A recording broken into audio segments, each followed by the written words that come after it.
आंतरराष्ट्रीय विमानतळासंदर्भात आज सरकारी पातळीवरून पहिल्यांदाच पुरंदरमधील जे बाधित गाव आहेत एकतपूर मुंजवडी यामध्ये सरकारी अधिकाऱ्यांच्या वतीने ग्रामस्थांशी समन्वयक बैठक घेण्यात आली। यामुळे मोठ्या प्रमाणात एकतपूर असेल किंवा मुंजवडी भागातील मोठ्या प्रमाणात शेतकरी उपस्थित होते। त्यावेळेस शेतकऱ्यांची देखील अधिकाऱ्यांनी चर्चा केली। आपल्यासोबत काही बाधित शेतकरी काय सांगाल? आज समन्वयाची बैठक झाली, काय सांगण्यात आलं, काय तुमचं यावरती मत आहे? आज गेल्या 8 वर्षापासून पहिल्यांदाच या ठिकाणी शासनाच्या वतीने कोणतरी अधिकारी उपस्थित राहिले। त्यामध्ये प्रांत असतील, भूसंपादन अधिकारी असतील, तहसीलदार असतील, सर्वच प्रमुख अधिकारी या ठिकाणी उपस्थित होते। त्यांनी शेतकऱ्यांची भावना समजून घेतली, शेतकऱ्यांना कशा पद्धतीने पुढचं नियोजन सांगणार आहेत किंवा सर्वे असेल किंवा मोजणी असेल किंवा इतर काय काय अडीअडचणी ते शेतकऱ्यांनी सविस्तर त्यांच्याशी बोलले। आज आम्ही सर्व शेतकरी या मीटिंगसाठी उपस्थित होतो। तुमची काय भूमिका काय स्पष्ट भूमिका या ठिकाणी शेतकऱ्यांचा पूर्णपणे या प्रकल्पाला विरोध आहे। सगळ्यांनी त्यांच्या नकार या ठिकाणी दर्शवला आहे। जी शेतकऱ्यांची भूमिका आहे त्याच भूमिकेबरोबर आम्ही शेतकऱ्यांच्या बरोबर आहोत। काय वाटतं ताई? माझं नाव राणी दत्तात्रय जुरंगे, एकतपूर मुंजवडी माजी सरपंच। 2015 पासून शासनाशी विरोध दर्शवला आहे आम्ही। 2015ला पहिल्यांदा पत्रव्यवहार झाला। आज 2025 आहे, 10 वर्ष झालं शासनाला विरोध दर्शवतोय, 100% विरोध दाखवतोय। तरी शासन बळजबरीने हा विमानतळाचा प्रकल्प आमच्यावर लादण्याचा प्रयत्न केला जातोय। याला पूर्णपणे आमच्या गावकऱ्यांच्या वतीने मी सांगते की 100% विरोध आहे। 2015 पासून आमच्यावर गुन्हे दाखल होते, तेही झालं तरी आमचा 100% विरोधच राहणार आहे। आम्हाला विमानतळ नको आहे, आम्हाला आमची शेती हवी आहे। नक्कीच ग्रामस्थांचा मोठ्या प्रमाणात काय सांगाल? आमचा पहिल्यापासून 100% या प्रकल्पाला विरोध आहे। सरकारला जर करायचेच ना विमानतळ तर महाराष्ट्रात कुठं पण जागा आहे महाराष्ट्रात, हे मला सांगायचे।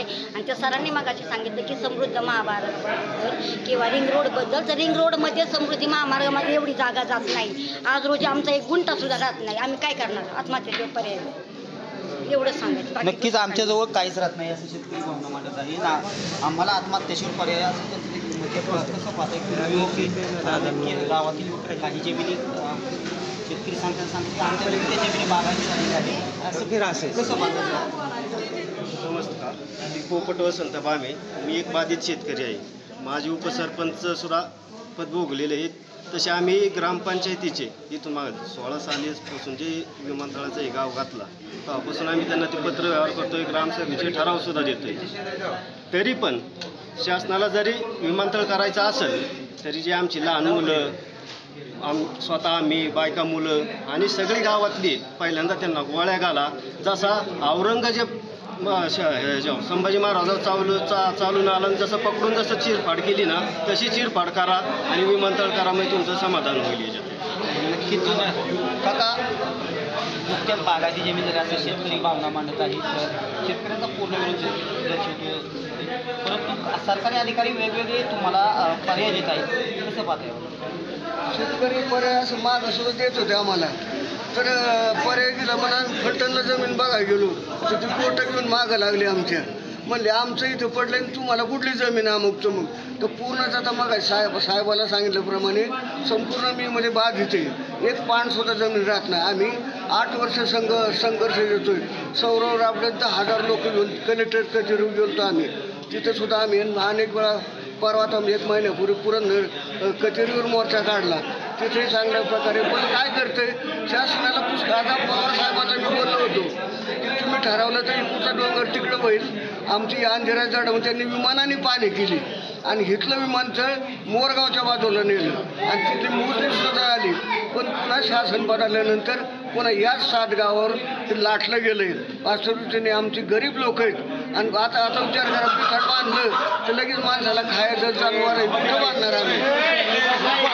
जनावरं कुठं बांधणार आणि कुठं जाणार आणि घरदार कुठं जाणार आपण? तर आमचं म्हणणं असं आहे की आपण शांततेने, आमचा हा 100% विरोध आहे। मगाशी हजारो लोकांनी हातवर केली आणि सांगितलं। लोकांच्याच भावना आहे की ह्या गावात विमानतळ जे येते विमानतळामुळे कुठेतरी गावाला पूर्णतच विमानतळ येतो ना गावातनं बाहेर लोकांना, कशा भावना आहेत लोकांच्या, काय चर्चा होतात तुम्ही बघता? आजूबाजूच्या लोकांच्या चर्चा आहेत की ह्या 7 गावात झालं म्हणजे आपला फायदा आहे। उदाहरणार्थ वास्तविक फायदा होत नाही, तिकडं सुद्धा इमारती बांधता येत नाही, ऊच ती आणि इकडं तिकडे सगळं बाजूला सुद्धा बाहेरची चोर मंडळी येणार आहेत आणि सगळं वाटोळं होणार आहे तालुक्याचं, हे असं आम्हाला पहिल्यापासून माहिती आहे.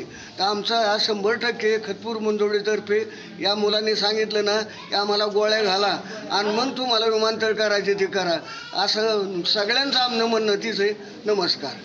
नक्कीच हे होते एकतपूर मुंजवडीमधील शेतकरी. आज सरकारच्या वतीने आज समन्वयकाची 8 वर्षानंतर शेतकऱ्यांसोबत बैठक घेण्यात आली, परंतु अनेक सरकारने यावेळेस मुद्दे देखील मांडले, शेतकऱ्यांना अनेक गोष्टी देखील देण्याचा प्रयत्न केला, परंतु एकमुखाने सर्व शेतकऱ्यांनी आमचा या प्रकल्पाला पूर्णतः विरोध आहे असं मत एकमुखाने शेतकऱ्यांनी दर्शवलेलं आहे. दीपक कापरे, TV9 मराठी, पुरंदर.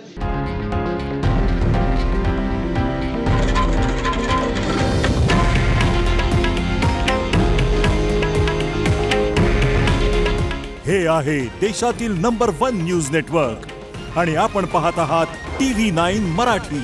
काळजी तुमची, हित महाराष्ट्राचं.